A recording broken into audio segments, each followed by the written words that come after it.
Halo, selamat pagi, siang, atau malam, atau kapanpun rekan-rekan sekalian menyaksikan video ini. Semoga rekan-rekan sekalian dalam keadaan yang baik dan sehat. Selamat datang di kegiatan hari ini. Hari ini, kita akan mengikuti training mengenai komunikasi yang efektif. Sebelum kita memulai pelatihan ini, ada beberapa hal yang perlu rekan-rekan perhatikan. Pertama, rekan-rekan diharapkan untuk tidak men-skip video ini. Rekan-rekan juga diharapkan untuk menyiapkan alat tulis untuk mencatat hal-hal penting dalam training ini. Jangan lupa juga untuk menyiapkan air minum agar saudara dapat tetap fokus. Serta aturlah posisi duduk yang nyaman. Baik, apakah saudara sudah siap untuk mulai training ini? Mari kita mulai.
Sebelumnya, perkenalkan saya Siala. Saya Tio. Perkenalkan, saya Aurenio Witi. Nah, kabar saudara sekalian? Kami harap saudara sekalian dalam keadaan yang baik dan sehat pada kesempatan kali ini. Seperti sebelumnya, telah diberitahukan jika kita akan membahas bagaimana cara berkomunikasi dengan efektif.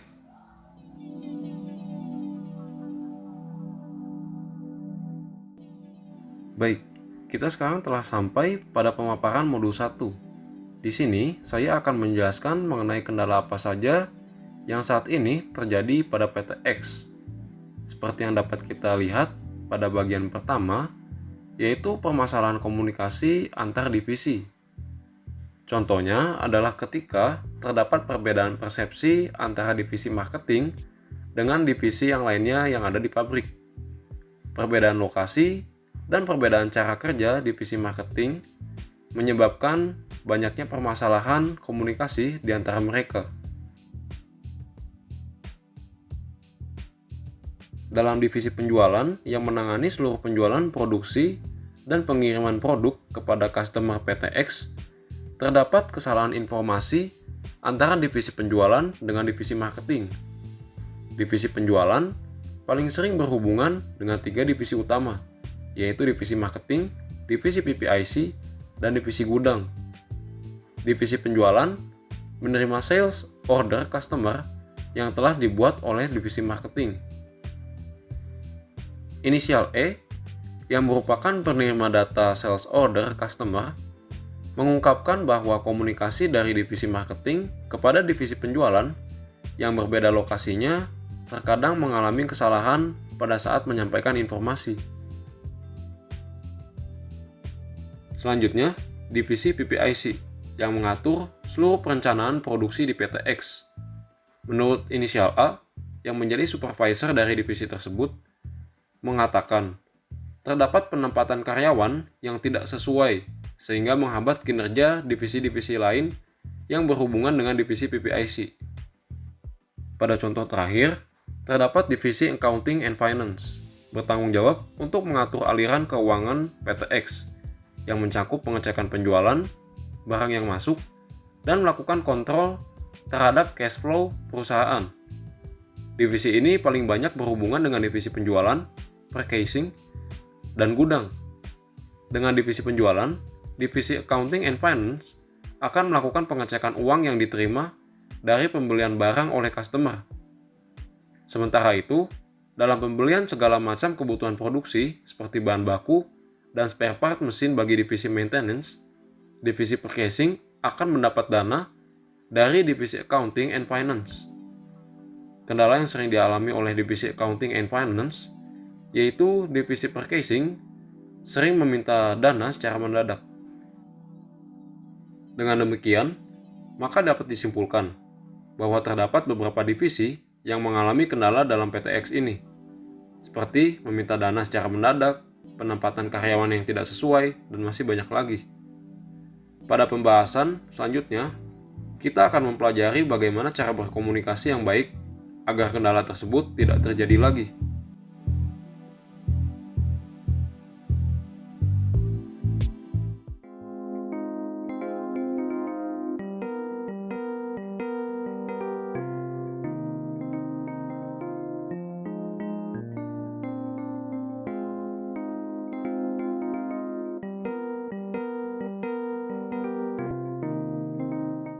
Apa itu komunikasi?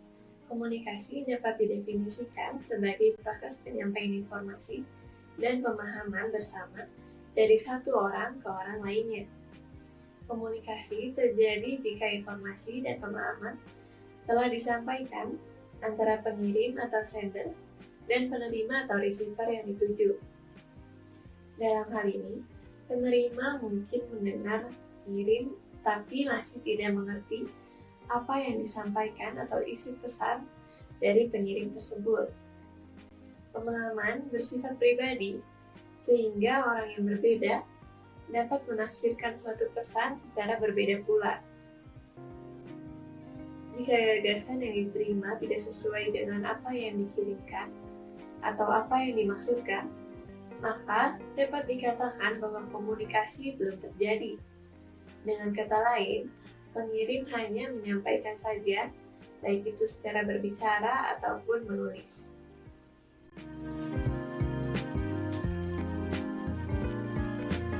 Substantifnya, aspek-aspek dalam komunikasi adalah: yang pertama, maksud, gagasan, dan perasaan-perasaan yang ada dalam diri pengirim, serta bentuk tingkah laku yang dipilihnya. Semua itu menjadi awal bagi perbuatan komunikatifnya, yaitu mengirimkan suatu pesan yang mengandung isi tertentu. Yang kedua, proses pengkodean pesan oleh pengirim. Pengirim mengubah gagasan, perasaan, dan maksudnya ke dalam bentuk pesan yang dapat dikirimkan. Yang ketiga, proses pengiriman pesan oleh penerima. Yang keempat, adanya saluran atau channel atau media melalui apa pesan tersebut dikirimkan. Yang kelima, proses dekode pesan oleh penerima.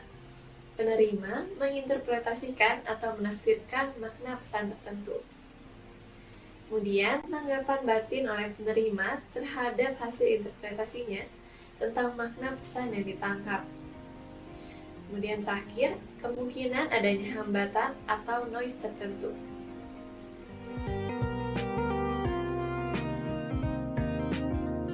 Bagaimana berlangsungnya suatu proses komunikasi? Dua elemen umum dalam setiap pertukaran komunikasi adalah pengirim atau sender dan penerima atau receiver. Suatu komunikasi diawali dengan sender yang memulai proses komunikasi. Sender akan menggunakan kata-kata dan simbol untuk menyampaikan informasi ke dalam pesan yang ditujukan untuk receiver, yaitu individu yang akan menerima pesan tersebut. Di tempat kerja, sender adalah orang yang memiliki kebutuhan atau keinginan untuk menyampaikan ide ataupun konsep kepada orang lain. Sender akan mengkodekan ide dengan memilih kata, simbol, ataupun gerakan yang digunakan untuk menulis pesan tersebut. Pesan merupakan hasil dari penyajian, yang dapat berupa verbal, nonverbal, ataupun tertulis. Receiver akan menerjemahkan suatu pesan yang diterima menjadi informasi yang bermakna. Penguraian pesan yang akurat oleh receiver sangat penting untuk komunikasi yang efektif. Semakin dekat pesan yang dikodekan oleh receiver dengan maksud dari sender, maka semakin efektif pula komunikasinya. Namun, terdapat juga hambatan lingkungan maupun pribadi yang dapat menghambat suatu proses komunikasi. Hambatan merupakan segala sesuatu yang mendistorsi suatu pesan. Persepsi yang berbeda dari pesan, hambatan bahasa, interupsi, emosi, dan sikap merupakan contoh-contoh dari hambatan dalam komunikasi. Pada akhirnya, umpan balik atau feedback terjadi ketika receiver menanggapi pesan dari sender dan mengembalikan pesan tersebut kepada sender. Umpan balik atau feedback memungkinkan sender untuk menentukan apakah pesan tersebut telah diterima dan dapat dipahami oleh receiver. Umpan balik merupakan reaksi dari receiver terhadap sebuah pesan. Umpan balik atau feedback merupakan elemen yang penting dari komunikasi, karena memungkinkan informasi untuk dibagikan antara receiver dan sender dalam komunikasi dua arah. Unsur-unsur dalam proses komunikasi akan menentukan kualitas komunikasi. Masalah pada salah satu dari unsur tersebut dapat mengurangi efektivitas dari komunikasi.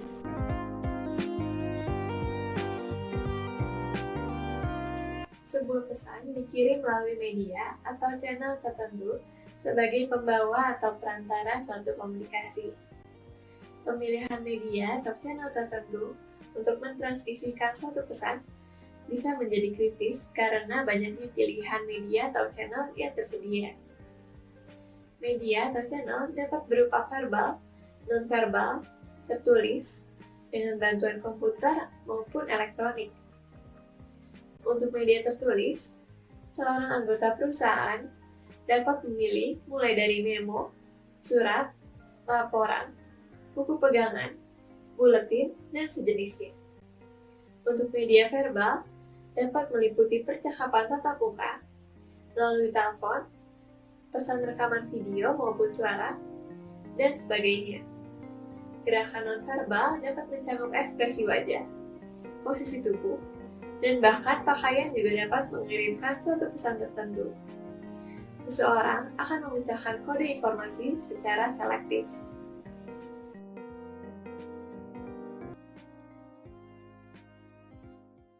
Komunikasi yang efektif di tempat kerja merupakan sesuatu yang penting, mengingat bahwa dalam suatu organisasi atau perusahaan, orang-orang dari latar belakang yang berbeda berkumpul untuk bekerja untuk mencapai suatu tujuan yang sama. Seringkali terlihat bahwa anggota dari suatu perusahaan kebanyakan masih tidak menyadari pentingnya komunikasi di tempat kerja.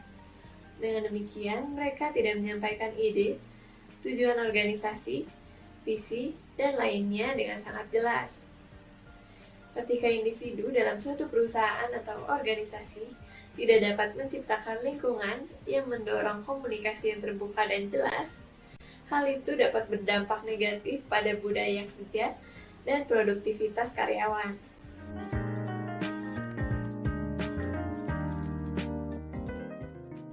Komunikasi yang efektif di tempat kerja penting, karena dapat memberikan manfaat sebagai berikut ini. Organisasi yang mendorong korespondensi yang terbuka dan mudah antara senior dan bawahan cenderung mengalami pergantian karyawan yang lebih sedikit. Jika lingkungan kerja ramah, antara lain di mana bawahan didorong untuk mengkomunikasikan ide-ide mereka kepada anggota perusahaan yang lain mengenai masalah yang berhubungan dengan pekerjaan, serta umpan balik mereka diberikan pertimbangan. Hal tersebut dapat memotivasi karyawan untuk bekerja lebih baik dan membuat karyawan merasa dihargai dalam organisasi atau perusahaannya. Dengan demikian, komunikasi efektif di tempat kerja dapat membantu dalam membangun loyalitas dan kepercayaan karyawan, yang pada akhirnya dapat dikaitkan dengan kepuasan kerja yang lebih besar. Komunikasi yang terbuka di tempat kerja dapat membantu mencegah dan menyelesaikan banyak konflik. Konflik di tempat kerja dapat lebih mudah diselesaikan melalui komunikasi yang terbuka dan jelas, serta dengan adanya diskusi bersama. Hal ini dapat mengarah pada pertumbuhan individu secara pribadi dan profesional. Komunikasi efektif di tempat kerja adalah hal yang paling menentukan keberhasilan dan kegagalan dari suatu organisasi atau perusahaan. Setiap organisasi atau perusahaan memiliki seperangkat tujuan, sasaran, dan visi yang jelas. Jika seorang atasan jelas dalam berkomunikasi, maka bawahan akan tahu persis apa yang diinginkan organisasi, sehingga bawahan juga dapat menyampaikan hal yang sama dengan kemampuan terbaik mereka. Dengan demikian, pentingnya keterampilan komunikasi dapat dinilai dari fakta bahwa hal tersebut mengarah pada penyampaian pekerjaan yang lebih baik dan dapat meningkatkan produktivitas di tempat kerja. Komunikasi terbuka baik antara karyawan dan atasan atau antara manajemen dan karyawan mengarah pada pembentukan hubungan pribadi dan profesional yang lebih baik. Hal ini membuat karyawan merasa benar-benar dihargai dan diperhatikan, serta mereka lebih mungkin untuk tetap loyal kepada organisasi atau perusahaannya. Hal ini juga menciptakan lingkungan yang ramah dan mendorong hubungan kerja yang lebih baik serta kondusif. Jika sebuah organisasi menghadapi masalah, krisis, dan konflik karena miskomunikasi antara anggota staf, hal tersebut menyebabkan penundaan pekerjaan yang dapat menghambat dalam pekerjaan sehari-hari. Hal ini menyebabkan pemborosan sumber daya dan menurunkan produktivitas kerja secara keseluruhan. Maka dari itu, lingkungan komunikasi yang baik adalah suatu keharusan bagi setiap organisasi atau perusahaan untuk dapat lebih memanfaatkan sumber daya dan meningkatkan produktivitasnya.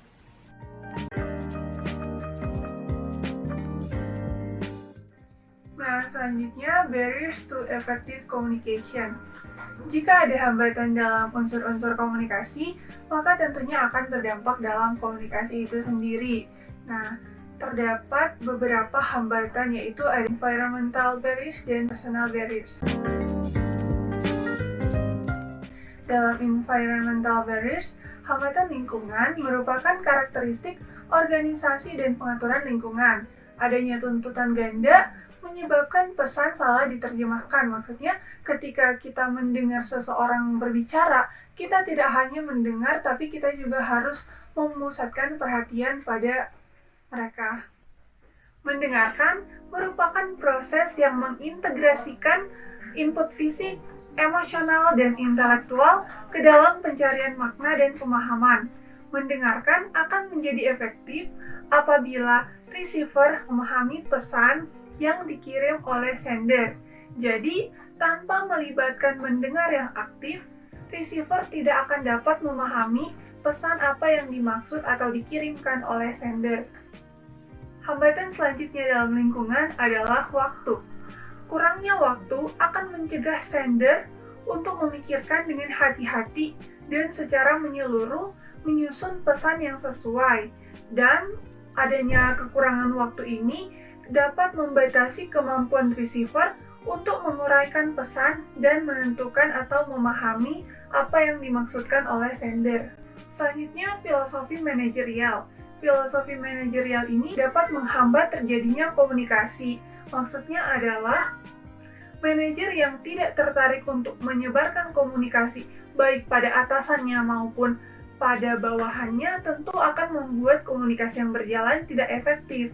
Nah, seharusnya kan manajer itu harus berani menyampaikan informasi yang sama baik kepada atasannya maupun kepada bawahannya. Namun, bagaimana bila manajer tidak melakukan tugasnya dengan sebaik mungkin, maka akan terjadi hambatan dalam komunikasi. Nah, kurangnya kepedulian dan perhatian kepada karyawan merupakan tanda terjadinya filosofi manajerial yang membatasi area komunikasi. Tidak hanya membatasi area dalam komunikasi pada organisasi itu, namun juga dapat berpengaruh pada komunikasi organisasi dengan pemangku kepentingan eksternal. Selanjutnya, terdapat hambatan lain dalam hambatan lingkungan, yaitu terjadinya hubungan atau status. Nah, maksud dari hubungan atau status ini misalnya hubungan antara supervisor dan bawahan yang tidak harmonis. Tentunya hubungan ini dapat berpengaruh dalam pertukaran informasi yang terjadi.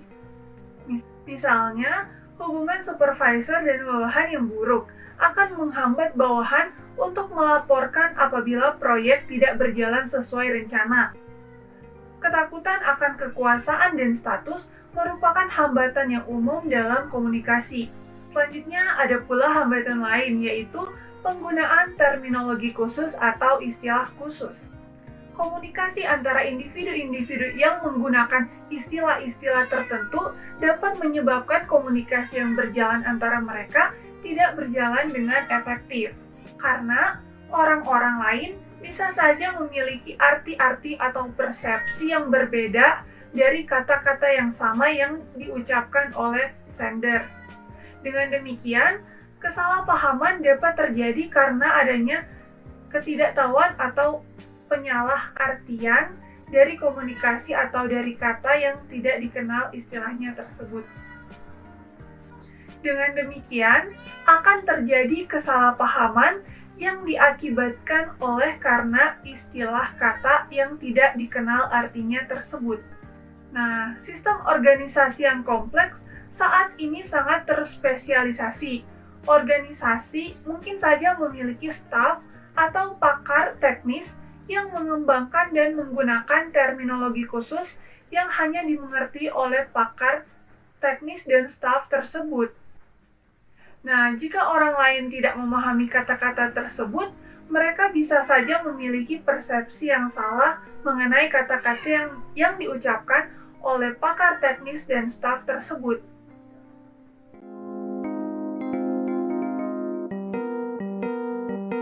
Tadi rekan-rekan sekalian telah menyimak mengenai hambatan yang ada dalam lingkungan. Semoga apa yang saya jelaskan tadi bisa tertanam dalam hati dan pikiran rekan-rekan sekalian ya. Sekarang ada hambatan yang kedua, yaitu hambatan pribadi atau personal barrier. Hambatan pribadi ini muncul karena adanya acuan individu atau keyakinan dan nilai-nilai. Hal ini didasarkan pada latar belakang sosial ekonomi individu atau pengalaman sebelumnya yang membentuk bagaimana pesan dikodekan dan didekodekan. Misalnya, dalam beberapa budaya itu meyakini pernyataan yang berbunyi seperti jangan mulai berbicara kecuali diajak berbicara terlebih dahulu. Nah, rekan-rekan sekalian pasti tidak asing dengan pernyataan ini. Tahukah rekan-rekan sekalian bahwa pernyataan ini bisa berdampak pada komunikasi, yaitu dapat membuat komunikasi yang terjadi tidak berjalan dengan efektif. Nah, dari sini kita bisa mengetahui bahwa keyakinan, nilai, dan prasangka seseorang dapat mengubah dan menghalangi terjadinya komunikasi yang efektif. Pendapat dan prasangka yang dimiliki oleh setiap individu ini terbentuk oleh kepribadian dan latar belakang budaya yang tentunya berbeda-beda masing-masing individu. Nah, selain itu terdapat juga dua hambatan pribadi lain, yaitu yang pertama adalah status quo dan mengevaluasi sender untuk menentukan apakah seseorang harus menyimpan atau menyaring pesan. Nah, misalnya dalam mengevaluasi, seorang administrator selalu mengabaikan keluhan dari resepsionis karena administrator menganggap bahwa resepsionis ini cenderung membesar-besarkan masalah dan acara. Namun, administrator perlu berhati-hati dalam mengevaluasi dan membedakan bagian yang dilebih-lebihkan dalam pesan yang disampaikan. Intinya, administrator di sini tidak boleh terlalu menjadi ignoran sehingga mengabaikan semua apa yang dikatakan oleh resepsionis. Karena jika seorang administrator melakukan hal tersebut berulang-ulang, tentunya akan membuat komunikasi yang berjalan dalam organisasi tersebut menjadi tidak efektif. Nah, selanjutnya adalah status quo. Status quo ini terjadi ketika individu lebih menyukai situasi sekarang ini. Mereka dengan sengaja menyaring informasi yang tidak menyenangkan. Misalnya, seorang administrator menolak untuk memberitahu para karyawan lain bahwa akan ada pemecatan. Nah, hal ini dimaksudkan atau dilakukan oleh administrator untuk dapat mencegah kekacauan. Nah, peristiwa ini dilakukan oleh administrator agar dapat mempertahankan status quo. Selanjutnya, hambatan pribadi yang terakhir adalah empati. Empati merupakan kemampuan untuk menempatkan diri kita pada posisi orang lain. Orang yang berempati mampu melihat dunia melalui mata orang lain, karena dia bisa memposisikan bagaimana perasaan dia ketika berada dalam posisi orang lain. Hal ini tentunya akan sangat berguna atau bermanfaat dalam membuat komunikasi yang efektif. Nah, penelitian menunjukkan bahwa kurangnya empati yang dimiliki oleh individu merupakan salah satu hambatan untuk komunikasi yang efektif.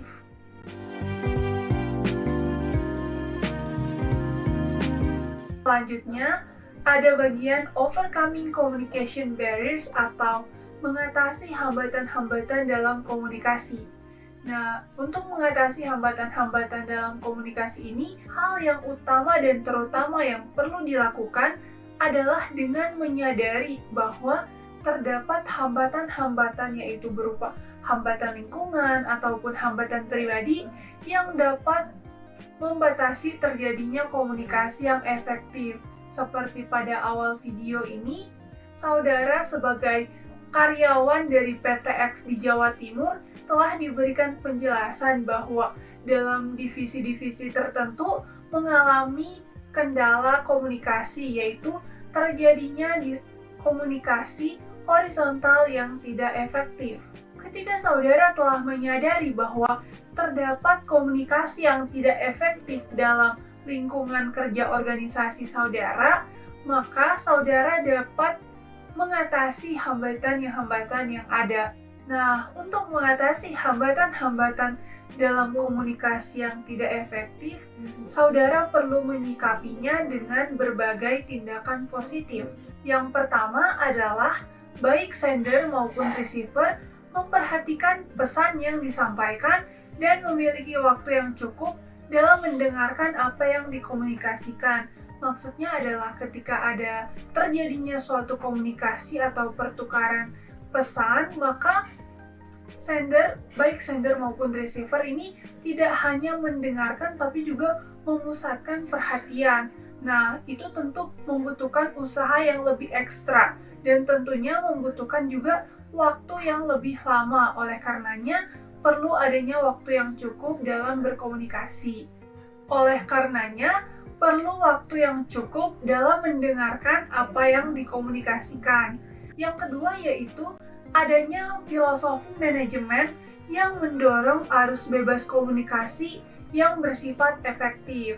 Nah, tadi telah disinggung sedikit pada bagian hambatan dalam lingkungan, yaitu mengenai filosofi manajerial, di mana ketika filosofi manajerial atau persepsi manajer yang tidak menyampaikan komunikasi dengan benar pada atasan ataupun bawahan tentu akan berdampak pada komunikasi yang ada dalam suatu organisasi tapi juga pada organisasi eksternal. Nah, apabila manajer memiliki persepsi yang dia ingin menyampaikan informasi yang sama baik kepada bawahannya maupun kepada atasannya, maka tentunya komunikasi yang berjalan boleh terlaksana secara efektif. Nah, yang ketiga adalah adanya penyesuaian kata dan simbol oleh individu pemegang jabatan atau status tertentu, sehingga pesan dapat dimengerti. Nah, tadi juga kita telah menyimak bahwa salah satu terjadinya hambatan komunikasi yaitu ketika adanya terminologi khusus atau istilah-istilah khusus yang dapat dimengerti oleh pemegang jabatan tertentu. Dalam hal ini berarti ketika ada orang lain yang mendengar kata tersebut namun dia tidak berada dalam pemegang jabatan tertentu itu, maka dia bisa saja memiliki persepsi yang berbeda. Dan hal ini dapat sangat berpengaruh dalam komunikasi yang ada pada organisasi tersebut. Nah, oleh karena itu, dengan adanya penyesuaian kata dan simbol oleh individu pemegang jabatan atau status tertentu, maka akan meminimalisasi terjadinya komunikasi yang tidak efektif, karena diharapkan bahwa semua individu yang memegang suatu jabatan tertentu telah memahami atau memiliki suatu persepsi yang sama mengenai suatu kata atau istilah-istilah yang ada. Nah, yang keempat adalah menggunakan beberapa saluran dalam memperkuat pesan yang kompleks untuk mengurangi kemungkinan adanya kesalahpahaman. Nah, hambatan pribadi untuk komunikasi yang efektif dikurangi dengan adanya upaya antara sender dan receiver untuk memahami nilai-nilai dan keyakinan masing-masing. Berbagi empati juga merupakan salah satu cara terbaik dalam meningkatkan adanya komunikasi yang efektif.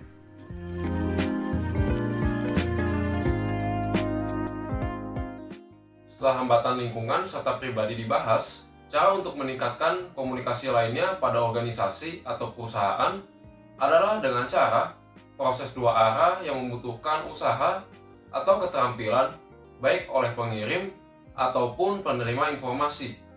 Baik, untuk pembahasan pertama kita akan berfokus pada tanggung jawab pengirim informasi atau sender responsibilities. Beberapa ahli teori komunikasi seperti Cheney, Keaton, Turich, dan yang lainnya telah mengusulkan 10 pedoman komunikasi yang baik, terutama berlaku untuk pengirim atau sender. Pedoman ini sesuai dengan pemahaman dasar tentang proses komunikasi itu sendiri, yaitu memberikan dasar yang baik untuk mengembangkan serta memelihara informasi interpersonal yang efektif, serta dapat digunakan anggota perusahaan saat berkomunikasi dengan berbagai sesamanya atau sesama anggota perusahaan. Baik, saya akan menjelaskan 10 pedoman komunikasi menurut ahli komunikasi, dimulai dari nomor 1, yaitu individu perlu mengklarifikasi ide mereka sebelum berkomunikasi. Maksudnya adalah, semakin sistematis seseorang dalam menganalisis masalah atau ide yang akan dikomunikasikan, maka akan semakin jelas hasilnya. Ini adalah langkah pertama menuju komunikasi yang efektif. Banyak komunikasi yang gagal karena perencanaan ini tidak memadai. Perencanaan yang baik harus juga mempertimbangkan tujuan, sikap, dan kebutuhan receiver atau penerima dalam menerima informasi yang mereka butuhkan atau yang akan mereka terima, serta mereka yang akan terpengaruh oleh informasi tersebut. Yang kedua, individu perlu mengkaji tujuan sebenarnya dari setiap komunikasi. Sebelum seseorang berkomunikasi, mereka harus bertanya pada diri sendiri tersebut, apa yang sebenarnya mereka ingin sampaikan dengan pesan atau informasi tersebut. Individu juga perlu mengidentifikasi tujuan yang paling penting yang mereka akan kemudian sampaikan. Lalu mereka pun perlu menyesuaikan bahasa, nada, atau hal-hal lainnya yang dapat mempengaruhi situasi pada saat memberikan informasi. Ketiga, individu perlu mempertimbangkan pengaturan fisik dan manusia secara total. Dalam artian, individu harus peka terhadap ranah mana mereka akan berkomunikasi atau keadaan seperti apa yang mereka hadapi pada saat mereka memberikan informasi. Seperti contohnya, lingkungan sosial yang meliputi hubungan kerja di dalam divisi, atau bagaimana cara menentukan nada pada saat berkomunikasi. Cara keempat adalah individu perlu berkonsultasi dengan orang lain dalam merencanakan komunikasinya atau pembawaan informasi. Nah, yang dimaksud pada bagian ini adalah berkonsultasi seringkali menambah wawasan serta objektivitas dari suatu pesan. Selain itu, mereka yang akan membantu merencanakan komunikasi akan memberikan dukungan secara tidak langsung. Cara kelima, yaitu individu harus berhati-hati saat berkomunikasi tentang nada suara, serta isi dari informasi. Nada suara, ekspresi, serta bagaimana cara kita menerima jelas tanggapan orang lain memiliki dampak yang luar biasa pada apa yang ingin dicapai oleh individu. Hal ini seringkali diabaikan. Hal-hal pada komunikasi ini sering mempengaruhi reaksi pendengar terhadap sebuah pesan. Demikian pula pemilihan kata-kata yang digunakan menentukan sebagian besar reaksi pendengar. Keenam, individu perlu mengambil kesempatan ketika muncul untuk menyampaikan sesuatu yang bermanfaat atau bernilai kepada penerima. Maksud dari cara ini adalah mempertimbangkan kepentingan dan kebutuhan orang lain atau mencoba melihat sesuatu dari sudut pandang orang lain, seringkali menunjukkan peluang untuk menyampaikan sesuatu yang bermanfaat.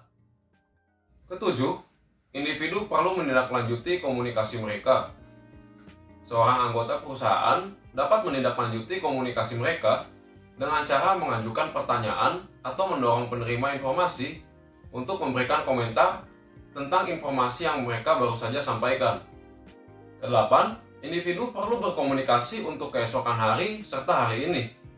Maksud dari pemaparan ini adalah, meskipun komunikasi mungkin ditunjukkan terutama untuk memenuhi tujuan atau situasi yang langsung, komunikasi itu harus dirancangkan dengan mengingat masa lalu jika ingin mempertahankan konsistensi dalam pandangan penerima.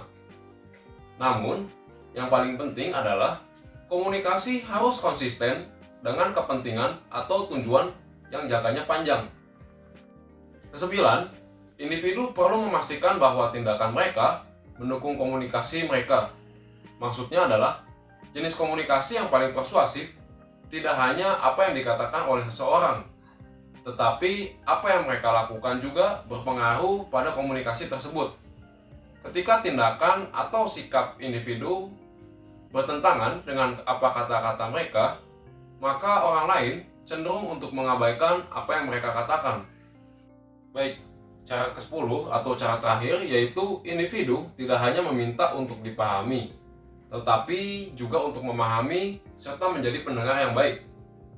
Mendengarkan adalah salah satu keterampilan yang paling penting dan yang paling sulit, dan paling sering diabaikan dalam komunikasi. Mendengarkan menuntut individu untuk berkonsentrasi pada makna yang diungkapkan oleh orang lain. Dengan demikian, anggota perusahaan harus belajar mendengarkan dengan telinga.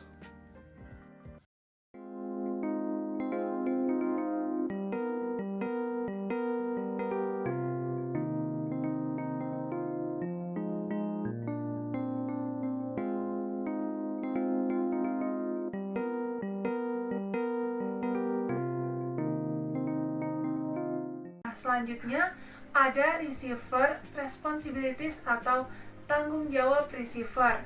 Nah, berjalannya komunikasi yang efektif ini tidak hanya merupakan tanggung jawab dari sender ataupun yang berperan sebagai pengirim pesan, tapi juga kepada receiver yang bertanggung jawab sebagai penerima pesan.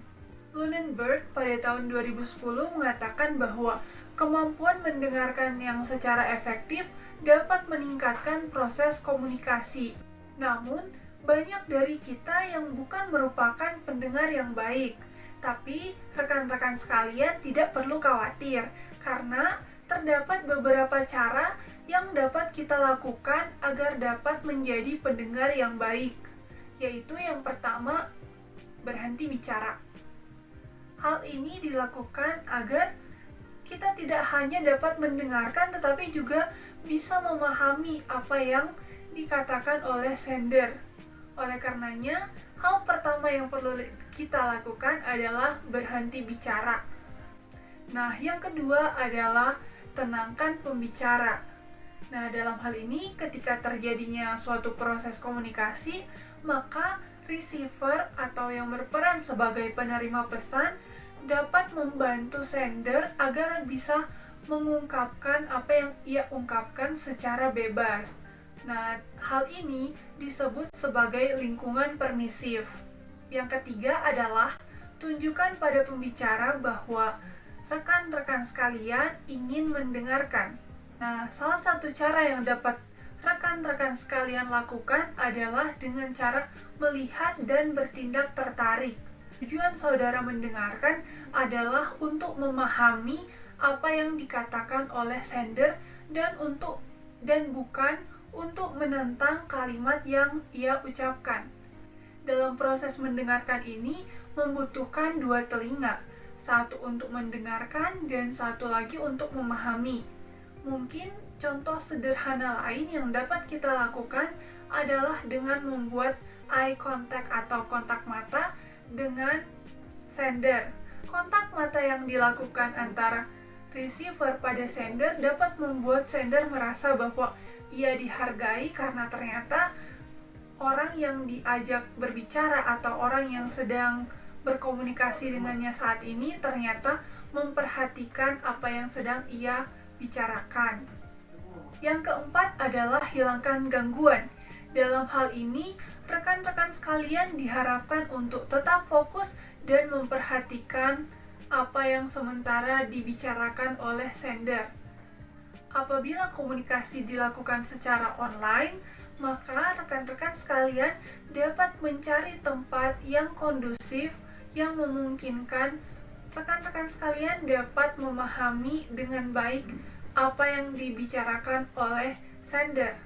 Perlu diketahui bahwa tidak semua gangguan mungkin dapat dihilangkan, namun terdapat beberapa cara untuk meminimalisasi adanya gangguan-gangguan tersebut.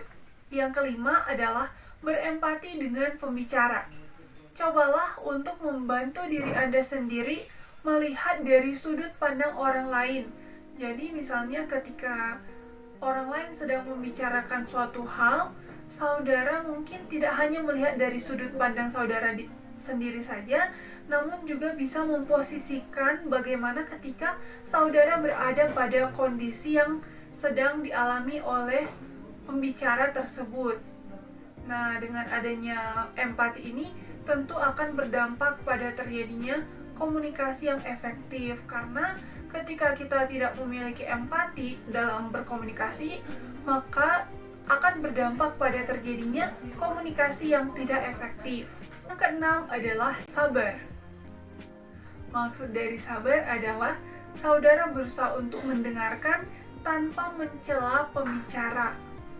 Jadi, saudara betul-betul memfokuskan pada apa yang sementara dikatakan oleh pembicara dan tunggu sampai pembicara selesai memaparkan atau mengumumkan apa yang sementara ia katakan. Ketujuh adalah menahan amarah.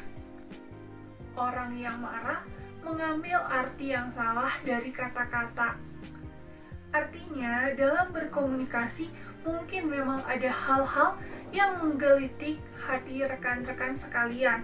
Namun, dalam hal ini dikatakan bahwa salah satu upaya untuk meningkatkan terjadinya komunikasi yang efektif adalah dengan menahan amarah. Jadi, ketika sender telah selesai berbicara, maka dalam hal ini saudara diharapkan untuk tidak langsung mengeluarkan amarah atau merasa marah atas apa yang telah dikomunikasikan oleh sender tersebut. Alih-alih, saudara dapat melakukan konfirmasi atas apa yang saudara pahami, karena bisa saja apa yang saudara pahami dan apa yang dikatakan oleh sender memiliki makna yang berbeda. Oleh karenanya, tahan amarahmu. Yang kesembilan adalah mengajukan pertanyaan.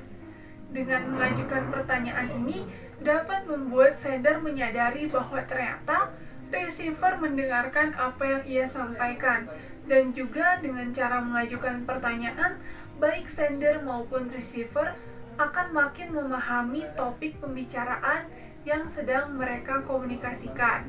Yang ke-10 atau yang terakhir adalah berhenti berbicara. Rekan sekalian bertanya-tanya kenapa berhenti berbicara ini harus kembali diulangi pada langkah yang terakhir. Nah, berhenti berbicara ini merupakan langkah yang pertama dan yang terakhir karena merupakan sesuatu hal yang penting dan harus untuk dilakukan. Rekan-rekan sekalian tidak akan mendengarkan dengan efektif apabila ketika sender masih berbicara, namun rekan-rekan sekalian dengan sengaja mencela atau memotong pembicaraan tersebut. Tentunya ada alasan, bukan? Kita diberikan 2 telinga untuk mendengarkan, namun hanya diberikan 1 mulut untuk berbicara. Itu berarti kita diharapkan untuk lebih banyak mendengar daripada berbicara. Oleh karenanya, diharapkan kita dapat memahami dengan baik, memahami dengan tepat, dan memusatkan perhatian kita pada sender saat kita berbicara. Dan sekiranya hal-hal yang telah disampaikan sekiranya dapat membantu saudara untuk menjadi pendengar yang baik.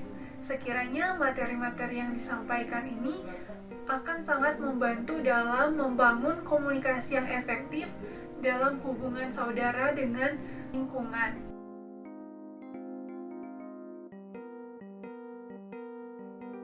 Baik, setelah kita mendengarkan materi tersebut, kita dapat menyimpulkan jika komunikasi di tempat kerja sangat penting untuk membangun dan memelihara hubungan kerja yang berkualitas dalam organisasi. Sebagai proses penyampaian informasi dan pemahaman dari satu orang ke orang yang lain, komunikasi yang efektif di tempat kerja merupakan hal yang penting karena setiap fungsi dan aktivitas anggota perusahaan melibatkan beberapa bentuk komunikasi langsung atau tidak langsung. Oleh karena itu, anggota perusahaan harus menciptakan lingkungan di mana masalah, rencana, pendapat, serta pemikiran dan gagasan yang berkaitan pada pekerjaan dibahas dan ditangani secara profesional serta mahir, yang akan dikomunikasikan tentunya dalam komunikasi yang positif dan efektif.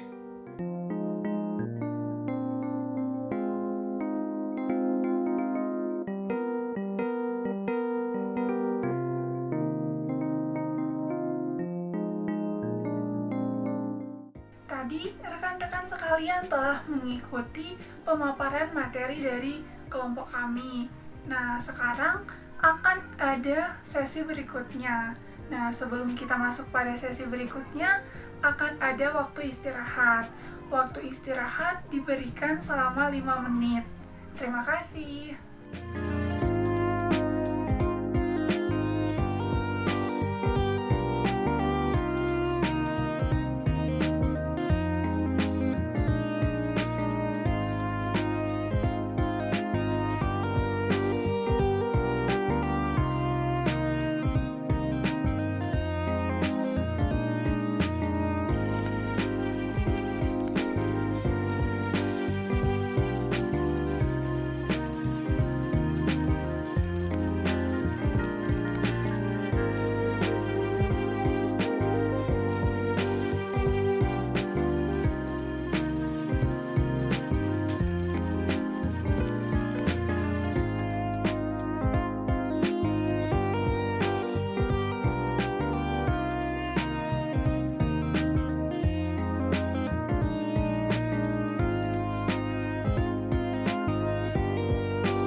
Sebelumnya, rekan-rekan telah mendengarkan pemaparan materi. Nah, sebagai untuk merefresh otak, ada baiknya kita mengikuti ice breaking yang telah disiapkan sebelumnya yang berjudul Bos Berkata. Pada game ini, para karyawan akan dilatih untuk menyimak dan berkonsentrasi kepada satu arahan suara. Game ini memerlukan satu orang individu yang bertugas sebagai bos. Cara bermainnya adalah, dalam hal ini, salah satu trainer akan berperan sebagai bos. Karyawan diminta untuk melakukan perintah dari bos. Jika hanya di awal perintah tersebut terdapat kata bos berkata. Contohnya, terdapat perintah bos berkata pegang hidung, maka karyawan harus memegang hidungnya. Jika awal perintah tidak terdapat bos berkata, maka karyawan tidak perlu melakukan perintah tersebut.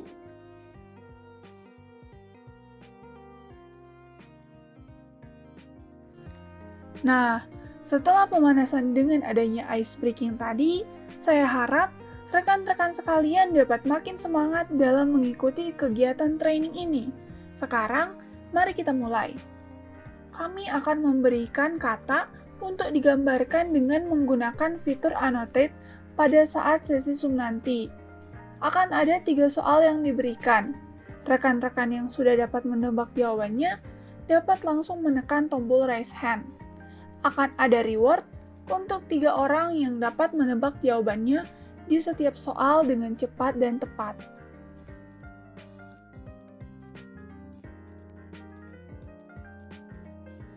Tadi kita telah mengikuti latihan yang pertama. Bagaimana perasaannya? Semoga rekan-rekan sekalian dapat semakin memaknai training ini ya. Sekarang kita akan merefresh kembali otak kita menggunakan permainan tebak kata. Di setiap soal akan ditampilkan 4 gambar yang menggambarkan kata tertentu dalam bahasa Indonesia. Akan terdapat 4 soal yang diberikan. Rekan-rekan dapat menebaknya dengan raise hand atau melalui chat jika berkendala. Sampai di sini, apakah dapat dipahami? Baik, mari kita mulai games tebak kata.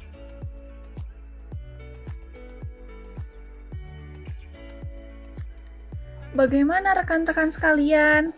Sudah semakin panas, bukan? Baiklah, sekarang kita akan masuk pada latihan selanjutnya. Dan latihan ini akan dilakukan secara berkelompok. Apakah ada yang bisa menebak? Latihan apa yang akan kita lakukan? Ya, benar sekali, kita akan membahas studi kasus secara berkelompok. Kami akan memberikan persoalan studi kasus berupa file Word yang akan dikirimkan melalui chat Zoom saat sesi Zoom nanti. Rekan-rekan dapat berdiskusi secara berkelompok dan menjawab soal yang telah diberikan di breakout room sesuai dengan kelompok yang telah ditentukan. Waktu yang diberikan untuk berdiskusi adalah sebanyak 20 menit.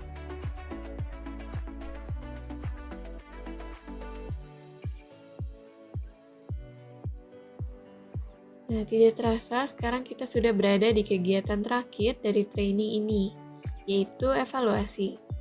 Tadi rekan-rekan sudah memulai dengan penghayatan mengenai permasalahan komunikasi tidak efektif yang terjadi di tempat kerja saudara.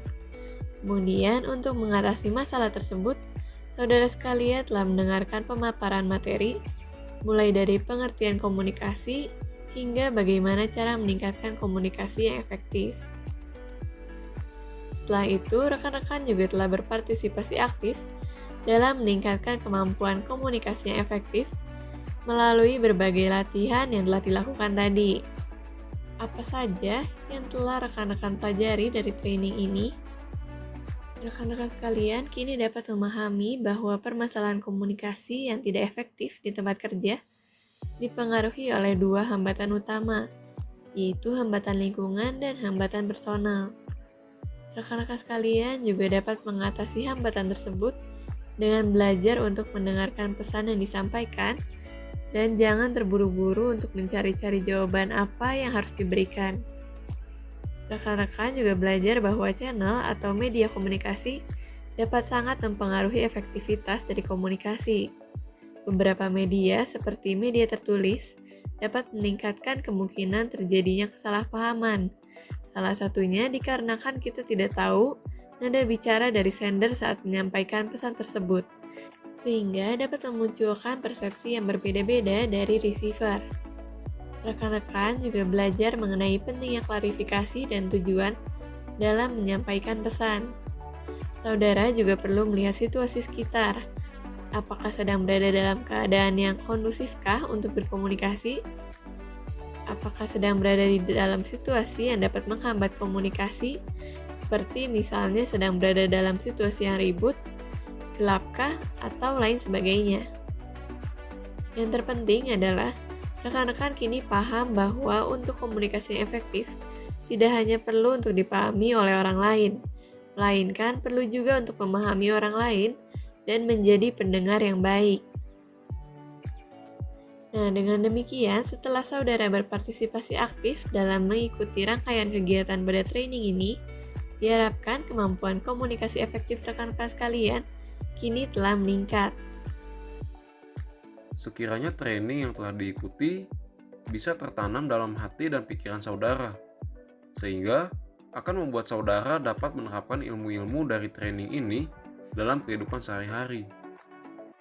The biggest communication problem is we do not listen to understand, we listen to reply. Diharapkan dengan adanya training ini dapat membuat rekan-rekan sekalian dapat belajar untuk mendengar dan memahami komunikasi yang terjadi agar dapat terjadi komunikasi yang efektif. Sebagaimana yang telah dijelaskan dalam materi, sekiranya rekan-rekan sekalian tak hanya mendengarkan paparan yang ada, tapi juga menanamkannya dalam hati, pikiran, jiwa, dan raga, sehingga bisa diaplikasikan dalam kehidupan sehari-hari. Dengan demikian, pemaparan materi untuk video training kali ini telah selesai. Sampai bertemu di Zoom Meeting untuk melakukan aktivitas-aktivitas training. Terima kasih atas perhatiannya dan sampai jumpa.